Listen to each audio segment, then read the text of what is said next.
मेरा नाम डॉक्टर आबिया इमरान है और मैं एफसीपीएस कंसल्टेंट डर्मेटोलॉजिस्ट हूँ। जैसे कि अब गर्मियाँ बहुत ज़्यादा आ रही हैं और धूप का एक्सपोजर बहुत ज़्यादा है, तो पेशेंट्स बहुत ज़्यादा इस चीज़ के साथ कंप्लेन कर रहे हैं कि हमारी स्किन टू टोन हो रही है, डार्क टोन हो रही है। स्पेशली वो एरियाज़ जो कि धूप में बहुत ज़्यादा एक्सपोज होते हैं, फेस, हैंड्स और फीट।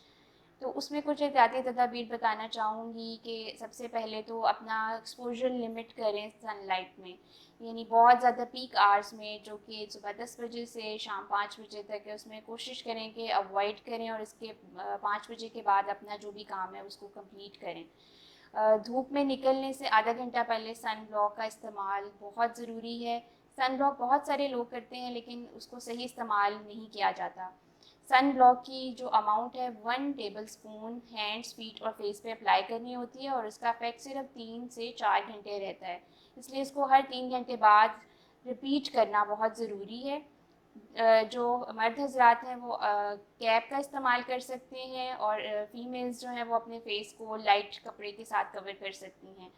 इसके अलावा अपनी स्किन को हाइड्रेट करें, पानी का इस्तेमाल ज़्यादा करें, मॉइस्चराइज़र यूज़ करें और सन ब्लॉक फ्रीक्वेंटली यूज़ करें। बहुत शुक्रिया।